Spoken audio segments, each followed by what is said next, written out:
opens his eyes in a daze, sitting in a wooden chair, slowly returning from a journey half remembered. He remembers the flowers and luminous colors, blue and purple, glowing and dripping with a strange nectar-like fluid. The strange blue and purple flowers from another world.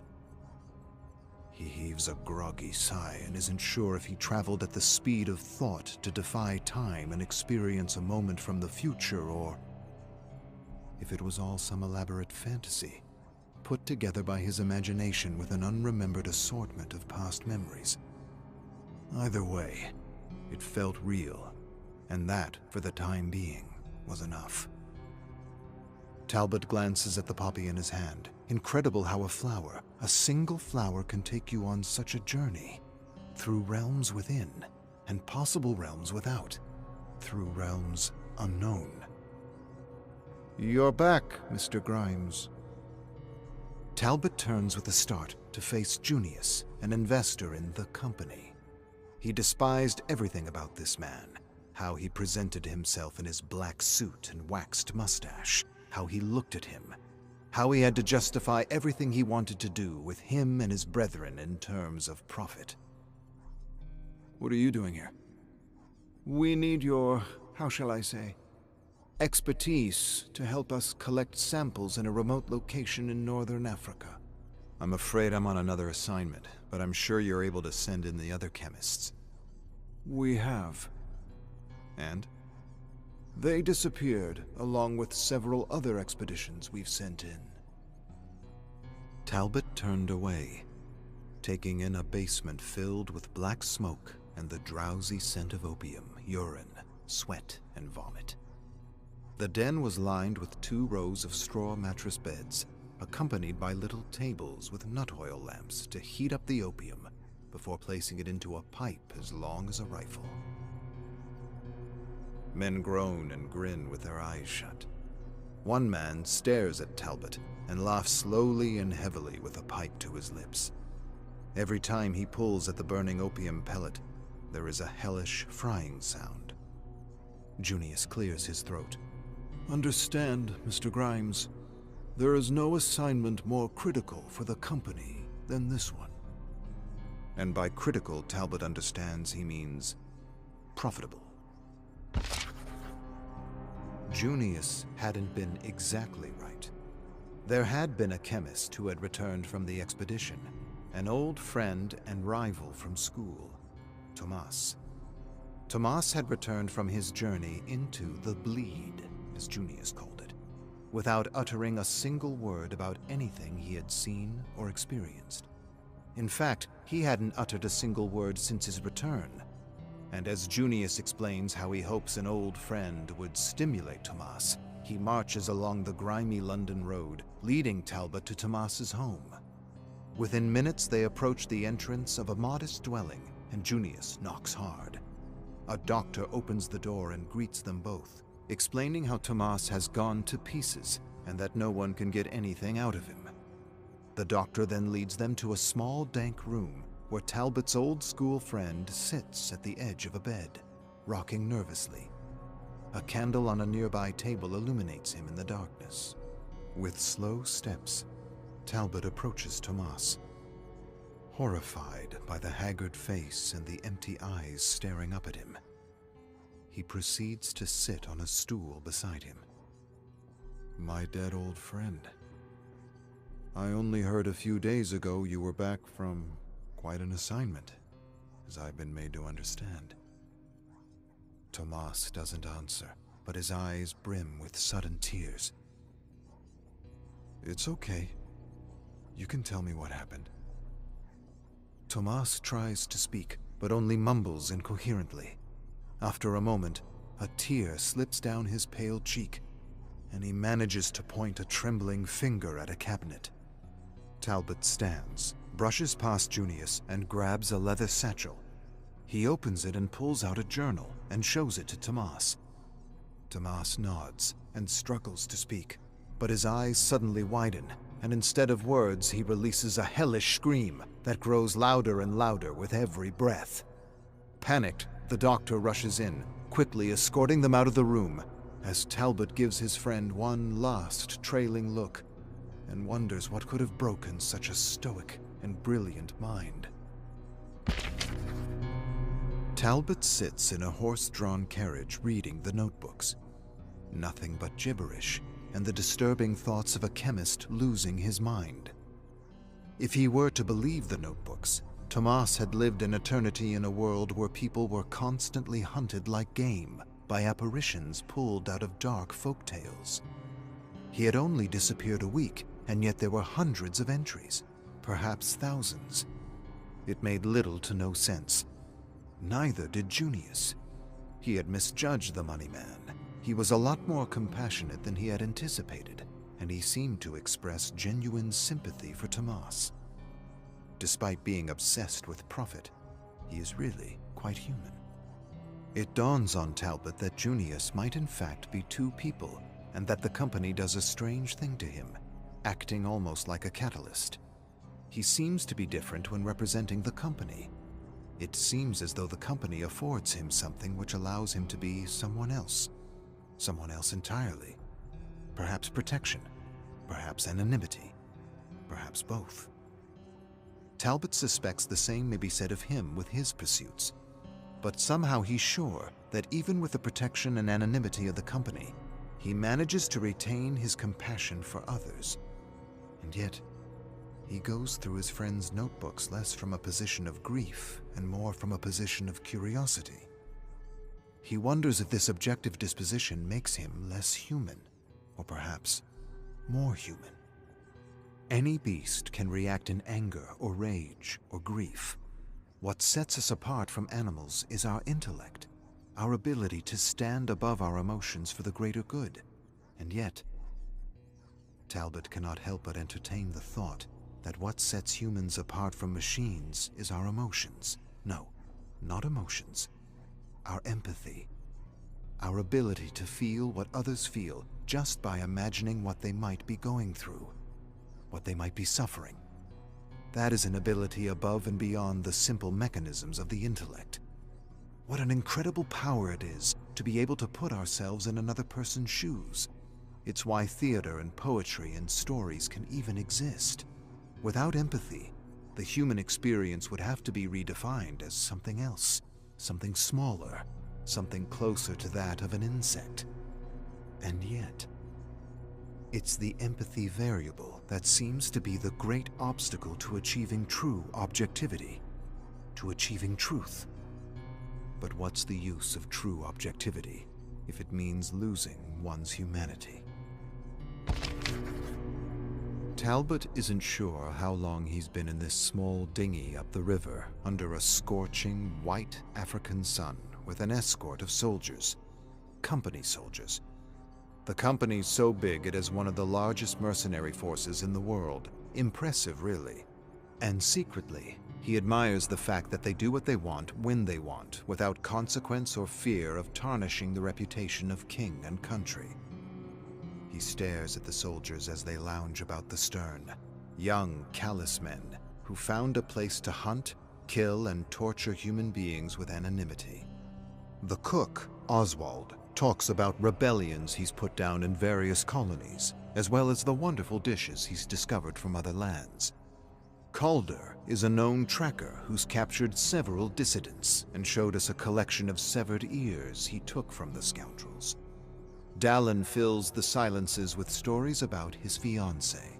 She's beautiful and fun and from a good family, and Talbot senses he speaks aloud more to convince himself about his affections for her than anyone else. He's torn between her and his love of soldiering, and somehow understands he can't have both. She'll ask him too many questions, make him think about things he'd rather not think about, and remind him of his better self. Talbot knows the feeling all too well. He was in love once too, Ina. But his love for her wasn't enough, at least not enough for him to turn his back on his experiments. She was jealous of his work, of his lab, all the time he spent there, all the energy and thought he gave his experiments. When Ina smashed the lab to pieces and set it ablaze, he immediately understood how much she loved him. and seeing his destroyed lab, he immediately felt the pain and misery he was causing her. And he didn't want to experience those feelings anymore, or the guilt. Riding a camel under a blistering sun, Talbot wipes beads of sweat from his brow and follows Calder and the other soldiers to a sprawling camp of tents covered in sand. They quickly halt as a man in desert attire approaches them, introducing himself as Farley. Talbot dismounts, and they exchange pleasantries. Then Talbot follows Farley across the camp, past countless cooking fires surrounded by whispering company men, and into the largest tent. Farley turns to Talbot. I would like to say that all this is not, how should I put it, conventional. What I share with you must never be spoken of with anyone else. Talbot nods slightly. Farley walks over to the back of the tent and lifts a flap to reveal a huge mass of black fog in the distance. Strange purple and blue light emanates from within. What is that? What am I looking at? Farley stares at the mass of fog. We refer to it as the bleed. A theory put forward is that it could be another dimension, how should I say, spilling into our own. We have seen and noted these phenomena before, but never for this long, never enough to explore. We need you to enter, take notes, and collect samples of flora and fauna should you find any. Talbot peers intently at the barrier of fog. You believe this to be another dimension? We don't know what to think, and that is precisely why we sent for you, Mr. Grimes.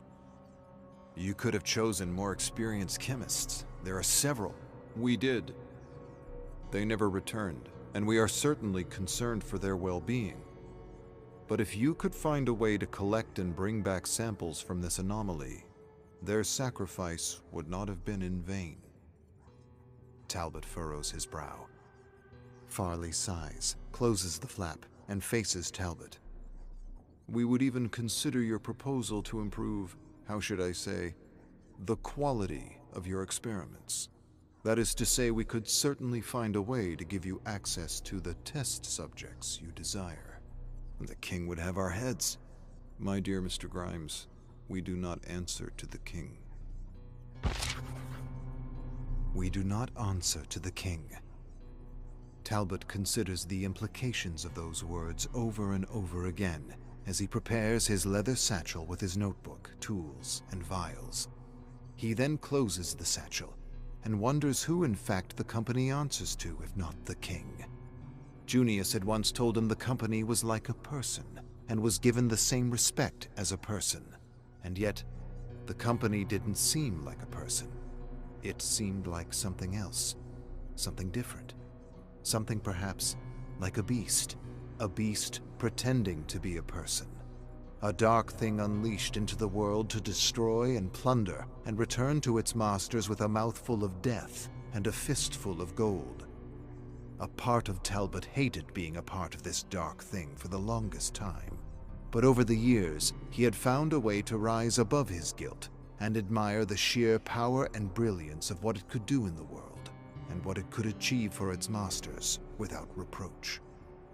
When the beast became a problem, the masters could simply end its life abruptly, burying the beast in all the pain, death, and horror it had caused in a forgotten grave. But not the gold, not the plunder.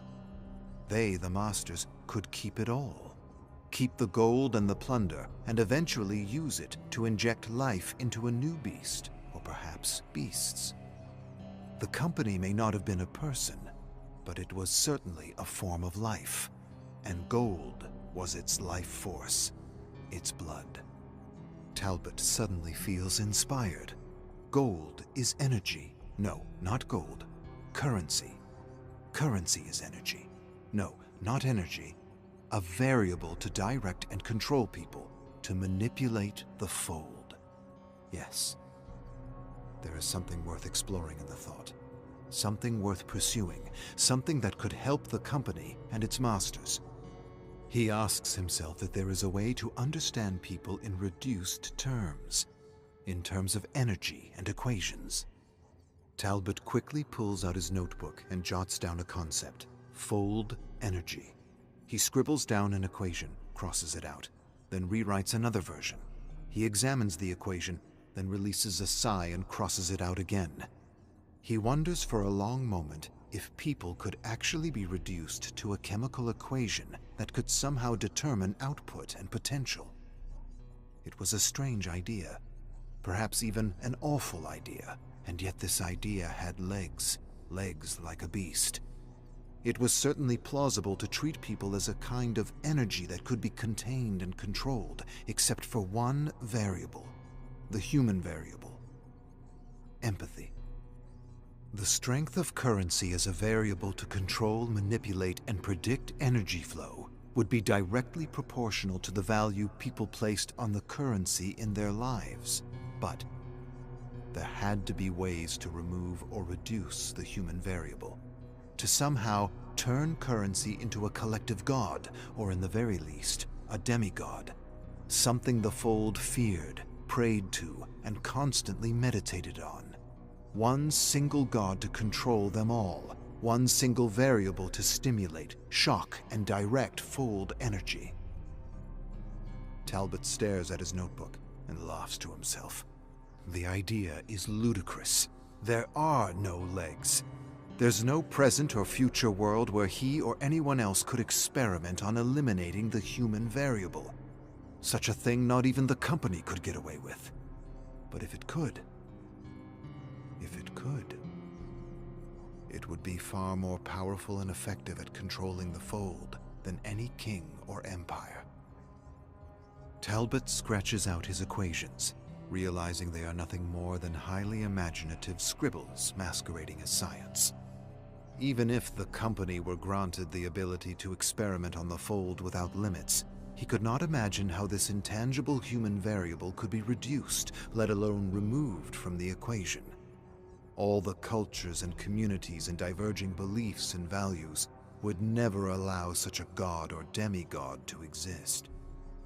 Shaking his head at the absurdity of his theory, Talbot closes his notebook, places it in his satchel, and prepares for the journey to come.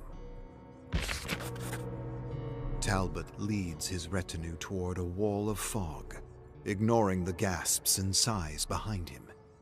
He stops in his tracks just before entering. Oswald announces that he thinks they should all turn back, and that if they do, he'll make them a wonderful dish he learned in India. Calder says the money they are paying him makes turning back impossible. Dallin agrees with Calder.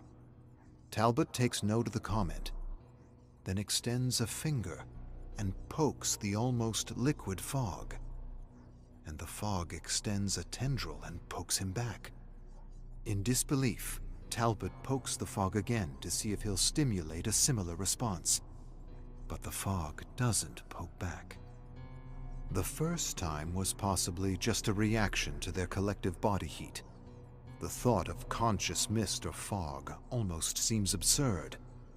He stares at the fog for a long moment, then hears Ina's voice calling out his name from within the bleed. He sighs, ignores the voice, and for a moment regrets the swig of laudanum he took to calm his heart and focus his thoughts. Then, as the men continue to gasp and whisper concerns about the fog, Talbot closes his eyes and takes one small step into the unknown. Talbot opens his eyes to find himself staring at strange, luminous blue and purple vines attached to volcanic rock formations he strangely recognizes. Large crows he barely recognizes circle and caw in the dark sky. Two company soldiers step up beside him with their eyes wide with disbelief. Talbot turns to Calder and Oswald. He scrutinizes the passage of fog behind them, waiting for Dallin to push through. "Where's your friend?" Calder and Oswald realize they lost Dallin and proceed to wave the fog and call out his name. Then Calder moves into the fog, but Talbot grabs his shoulder, stopping him. "We are not where we think we are." Calder pulls away from Talbot. "I'm not sure what that's supposed to mean." We can't just leave him. Talbot approaches the fog separating them from the camp. My thoughts are that he turned and returned to camp. Calder and Oswald exchange a look with Talbot. Then Calder steps forward and leads them into the blue and purple gloom. They soon approach a wall of vines with a luminous blue nectar-like substance flowing through veins blocking their path. Talbot reaches up and gently pulls a petal from a small flower and places it in a vial. Calder withdraws a machete with a high-pitched ring, and the vines seem to suddenly tremble. Talbot senses something amiss and grabs Calder's arm mid-swing. Not the best idea. Nonsense! Calder yanks his arm free and savagely cuts a path through the vines as a purple substance splatters all over him. Instantly, the butchered vines shrivel up and disintegrate like embers into small puffs of fog. Talbot watches with his mouth hanging, as the other vines seem to retract from Calder, as though conscious of his lethal intentions. They seem to be retreating from a threat. Calder nudges Talbot and gestures for him to snap out of his trance. But as he takes a step forward, the volcanic rock below his feet suddenly cracks open. Black fog spews out, and a thick vine slithers out and touches Calder's boot. Before Talbot can stop him, Calder stamps the vine like a snake. He laughs and shakes his head as the vine snaps alive, wraps around his ankle, and rips his leg off with impossible power.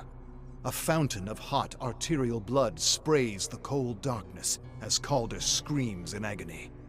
Talbot swallows hard as Oswald panics to help the tracker. He moves past the screaming man and stares at the retreating vines with mingled curiosity and disbelief. It might be that this other realm is very much conscious, a living realm, analyzing and testing them. To what purpose, he isn't sure, but screams suddenly interrupt Talbot's thoughts. He turns on Calder and suppresses an impulse to yell at him. He's likely in excruciating pain and didn't mean the interruption. He quickly puts on an expression of concern and kneels by his trembling body, wondering how long a person can live without a leg. Oswald cries that they should take him back to camp, but Talbot's unwilling to compromise his one opportunity to observe and study what no chemist has ever observed or studied before. Yet he doesn't want to waste time arguing with Oswald. He simply wouldn't understand. He tells Oswald he needs to dress Calder's wounds before they can carry him back to camp. Oswald nods agreement as Talbot withdraws a bottle of laudanum, his concoction, a mixture more powerful than anything any company has ever produced. He places the bottle to Calder's lips, tells him the serum will ease the pain, and he proceeds to pour the contents down his trembling mouth. Within moments, Calder stops shaking, and his eyes roll back as he issues his last breath. Talbot allows a small grin, and he suddenly feels the barrel of a pistol at the base of his head. What did you do to my friend? Talbot closes his eyes and waits for death. Oswald shouts at Talbot, calling him a bloody murderer. As his finger curls around the trigger, a massive cloud of fog rushes up to him and grabs him like a fist and pulls him, kicking and screaming, into the darkness. Talbot stands on shaking legs, staring at the scene incredulously. It was as though this realm was protecting him. It was as though it was keeping him alive for some unknown reason. He felt a sudden pang of guilt for Calder and Oswald, and then it was gone, and he began to follow the spiraling path of jagged rock illuminated by luminous vines and flowers. He followed it for a long while when he heard her voice again. It couldn't be. Ina. He stopped, turned round and round, searching desperately. This time he was sure it wasn't the laudanum. It was this place. It wasn't protecting him. It was messing with him, playing with him like a cat does a mouse. He closes his eyes, covers his ears, and continues to follow the spiraling purple path. Luminous blue droplets drip from a canopy of blooming flowers. A petal falls, and he tracks its movement and catches it in midair. He examines the round shape, smooth texture, and places it in a vial. Then he grabs another vial and begins to catch droplets of this otherworldly fluid, wondering if, like the poppy, it could open doorways within the mind. A strangled gasp suddenly breaks the almost palpable silence. He searches the small twisted trees and shrubs, and soon finds Oswald with his back against a boulder, sucking in quick, shallow breaths, covering a wound in his stomach with his hand. He looks up at Talbot. Quick, please. It's coming back for me. Talbot is torn between helping him and moving on. What's coming for you? What did this to you? Talbot takes a shuddering breath and kneels beside Oswald, opening his satchel and searching for thread to stitch him up. It's hunting us. The man-beast. Nothing hurts it. Nothing. I shot it, cut it, stabbed it, and it continued after me. Save your strength. I found the others. They're alive. This thing. It's making something with them. Talbot retrieves the thread and begins to stitch up the gash. He turns to the satchel, and his eyes take in the luminous blue fluid he collected from the vines and flowers. He's not sure what it does, and he knows it will be a while before he does. Talbot stares at Oswald. He can't do it. He shouldn't do it, and yet, this is an emergency. He must do what he can to help him, even if it means taking a chance on an untested serum. He almost has no choice. He hesitates, then grabs the vial and stares at it. He knows he's lying to himself. He knows there are other ways to help him. But he also knows the company hasn't officially accepted his proposal for human experimentation. Human experimentation could take a long time, a real long time, and he doesn't have a long time. It might be years before he gets another chance like this. He could administer a drop, just a drop, and see what medicinal properties the nectar-like secretion may or may not have.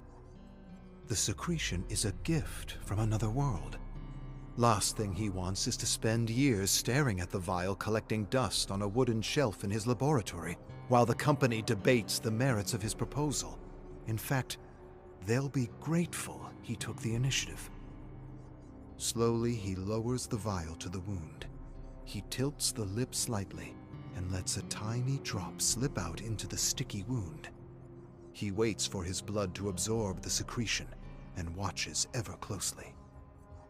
At first, nothing seems to happen. Then, all at once, Oswald's face twists in horror as his body warps. A fiery blue light burns through him as blue and purple sacs begin to cover his body. Talbot stares, amazed. He's never seen anything like it. It's incredible. One drop shocked his entire system within a few minutes. The mutation and energy release alone seemed impossible, and yet there it was, right in front of him. Oswald screams as one boil after another erupts with purple pus.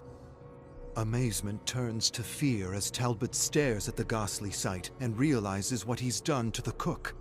His mind searches desperately for ways to help the poor man, but there's nothing he can do. Over the screams, he hears Ina's disembodied voice echoing behind him. "Talbot, dear, what have you done? What have you done?" Talbot scrambles back on his heels, then turns and charges through the madness of this impossible world with a maelstrom of conflicting emotions rushing through him. What have I done? What have I done? Talbot shambles through thick vines and clambers over rocks and corpses blooming with luminous flowers.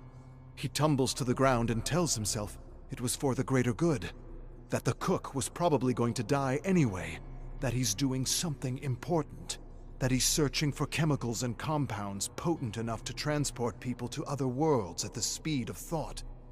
The speed of thought is the only way to travel between worlds, and the doors to these unseen and unknown worlds are within, and any effort in trying to find those keys far outweigh the life of a cook. Desperately, he clambers to his feet and finds himself surrounded by a living mass of black fog. He stares at it intently, and his panicking mind calms with amazement as he finds himself staring at tiny cells that undulate together like some sort of vaporous membrane. Then, the fog slowly dissipates to reveal a tree covered in thick black leaves. Talbot stares at the tree and begins to notice the trunk writhing and realizes it's made of people. He realizes in amazement that he has found the missing employees. He begins a slow march toward this tree of death with his eyes wide and his jaw hanging. It's beautiful and horrific at the same time. It's sublime. It's the only word that comes to mind. As Talbot approaches the gnarled tree, the black leaves suddenly take flight, revealing themselves to be massive crows. He gazes skyward and watches the crows disappear into the darkness. Then he hears the crunch of stone and quickly lowers his gaze to find himself face to face with the man-beast. The creature stares at Talbot with a gaping mouth and glowing blue eyes, as though recognizing him. It hesitates and seems conflicted as it peers into his disbelieving eyes. Suddenly, the creature shrieks something horrible, and vines burst out of its hands and wrap around his chest, squeezing the breath out of him until he slowly drifts into nothingness. With a gasp, Talbot opens his eyes, alone in the desert, under a blistering sun with no sense of the passage of time. He remembers pulling himself off the tree. He remembers someone crying out to him for help. He remembers taking samples as everything evaporated before his eyes. Then he remembers walking and collapsing under a scorching white sun, wondering if he was going to suddenly wake up in another world, or perhaps in an opium den. Talbot struggles to sit up as a mirage of men on camels gallop toward him. He looks down to his clenched fist, opening it slowly to reveal a blue and purple flower.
Subscribe to Lady Judge, cause she's my friend till the end.